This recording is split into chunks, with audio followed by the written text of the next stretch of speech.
बिहार की सियासत में हर कुछ दिन में कोई नया हंगामा देखने को मिलता है और अब एक नया मामला सामने आया है जिसने जेडीयू और आरसीपी सिंह के बीच के मनमुटाव को एक बार फिर जाहिर कर दिया है और जेडीयू ने कुछ ऐसा खुलासा किया है जिससे आरसीपी सिंह फंस गए हैं।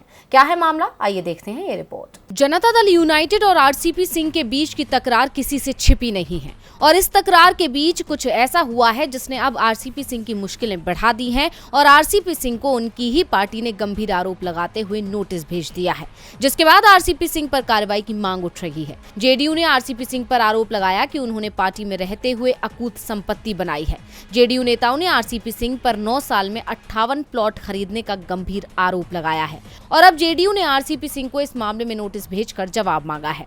पहले ही आरसीपी और जेडीयू के बीच मनमुटाव चल रहा था और इसी मनमुटाव के चलते पार्टी ने आरसीपी सिंह को राज्यसभा का टिकट नहीं दिया था, जिसके कारण उनका केंद्र में मंत्री पद भी चला गया।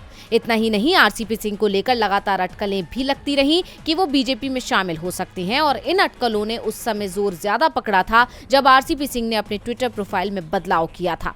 हालांकि आरसीपी लगातार इन अटकलों को खारिज ही करते रहे हैं, लेकिन जेडीयू और आरसीपी सिंह के बीच की दूरियां कम होने का नाम नहीं ले रही हैं। वहीं अब उनके खिलाफ जेडीयू की इस कार्रवाई ने राजनीतिक हलचल को और ज्यादा बढ़ा दिया है।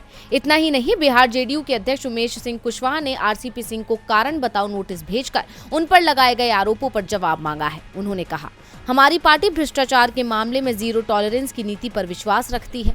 सूचना मिलने पर उसी के आधार पर पार्टी ने नोटिस जारी किया है। पार्टी ने नोटिस जारी कर आरसीपी सिंह से पार्टी में शीर्ष स्तर पर रहते हुए जो भी संपत्ति अर्जित की उसके बारे में जानकारी देने को कहा है। पार्टी को उनके जवाब का इंतजार है, उसके बाद ही पार्टी आगे की कार्रवाई करेगी।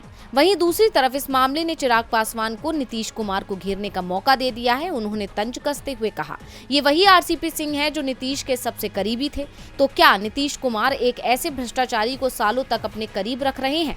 बता दें कि आरसीपी सिंह की बीजेपी से ज्यादा करीबी ही जेडीयू को रास नहीं आ रही थी और दोनों के बीच तकरार का कारण बना केंद्रीय मंत्री का पद।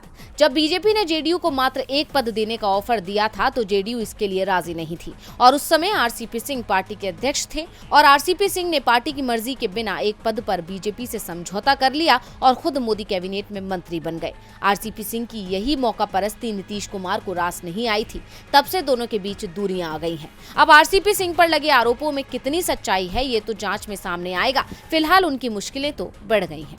डीवी लाइव की रिपोर्ट।